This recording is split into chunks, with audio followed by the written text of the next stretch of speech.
अस्सलाम वालेकुम स्टूडेंट्स, उम्मीद है कि आप सब खैरियत से होंगे। आज जो हमने पढ़ना है यूनिट नंबर 1 सेट, इसकी फर्दर प्रॉपर्टीज़ देखनी है हमने, कम्यूटेटिव प्रॉपर्टी और एसोसिएटिव प्रॉपर्टी। ठीक है, कम्यूटेटिव प्रॉपर्टी में हमारे पास 2 सेट्स होते हैं और एसोसिएटिव प्रॉपर्टी में हमारे पास 3 सेट्स होते हैं। ठीक है, यूनियन इंटरसेक्शन इसमें भी होता है, यूनियन इंटरसेक्शन इसमें भी होता है। ठीक है, फर्स्ट है हमारे पास, इसमें 2 सेट है, A union B is equal to B union A. आपस में इनके ऑर्डर चेंज हो सकते हैं, जैसे कि अगर आप 2+3 ले लें या 3+2 ले लें, आंसर क्या आएगा आपका?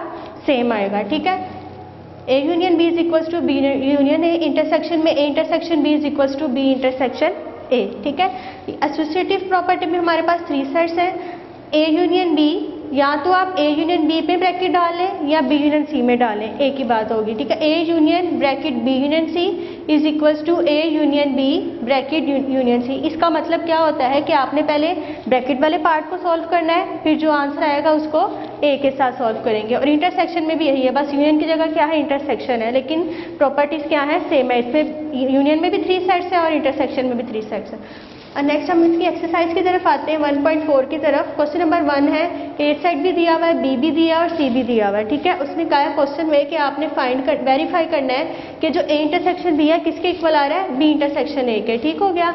इंटरसेक्शन का मतलब हमने पहले पढ़ा था, जब हमने 1.3 की थी उसमें हमने ये देखा था, इंटरसेक्शन का मतलब ये होता है कि 2 सेट्स में से जो कॉमन एलिमेंट आ रहा होता है वो हमारे पास इसका आंसर होता है। आप देखिए इसमें क्या कॉमन आ रहा है? सिर्फ और सिर्फ ए आ रहा है, तो लेफ्ट हैंड साइड का आंसर क्या आया? ए। ये तब इक्वल होगा जब हमारे पास राइट हैंड साइड का आंसर भी क्या आएगा? ए आएगा।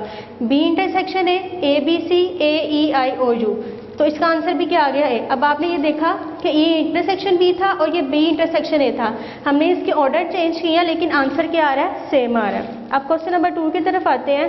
ये कौन सी प्रॉपर्टी होगी आपके पास? 2 सेट्स वाली अभी हमने देखी, कम्यूटेटिव प्रॉपर्टी। क्वेश्चन नंबर 2 में एक्स वाई जी 3 सेट्स हैं।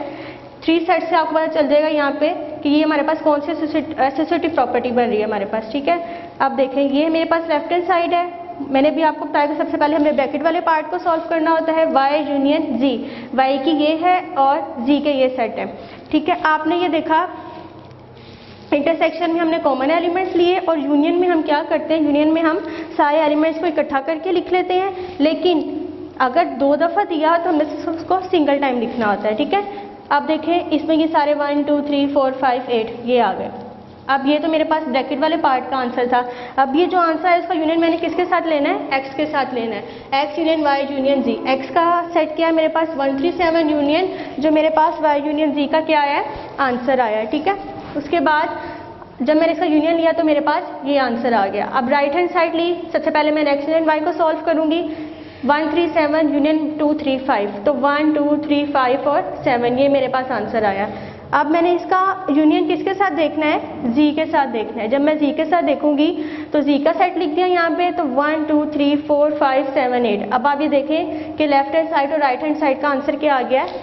सेम आ गया है। तो ये हमारे पास कौन सी प्रॉपर्टी हो जाएगी? Associative property. ठीक है, क्वेश्चन नंबर 5 है, उसमें ये दिया हुआ उसने यू एस और टी के सेट दिए हुए हैं। फर्स्ट पार्ट में वो कह रहा है एस यूनियन फाइव, ये होता है, इसको एम्प्टी सेट भी बोलते हैं और फाइव भी बोलते हैं। उसका आंसर किसके इक्वल आना चाहिए? एस के इक्वल आना चाहिए। एस यूनियन फाइव, एस के एलिमेंट्स क्या हैं? ये यूनियन फाइव के ये हैं। ठीक है, जब मैं यूनियन लूँगी तो ये वाला ही सेट मेरे पास आ जाएगा, तो हम कह सकते हैं कि एस यूनियन फाइव किसके इक्वल आ गया है? एस के इक्वल आ गया।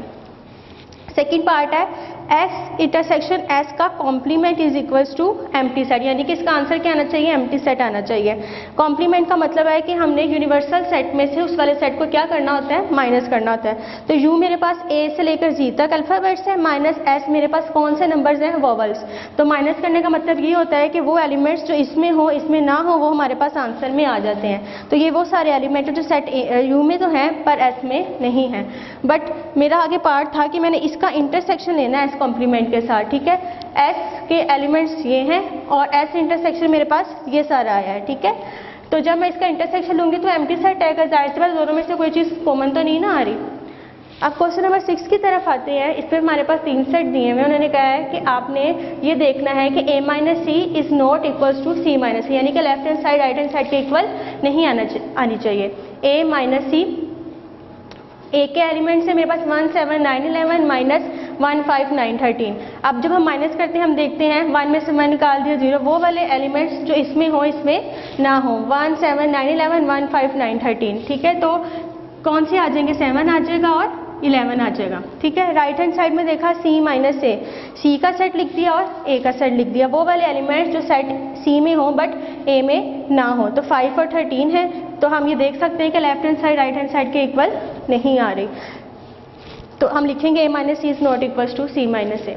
ओके बेटा, आज हमारा यूनिट नंबर 1 जो है वो फिनिश हो गया है। उम्मीद है कि आपको ये लेक्चर आज का समझ आया होगा और आप इसकी प्रैक्टिस भी कर रहे होंगे, ठीक है। और इंशाल्लाह नेक्स्ट लेसन के साथ हम फिर मिलेंगे, तब तक के लिए अल्लाह हाफिज़।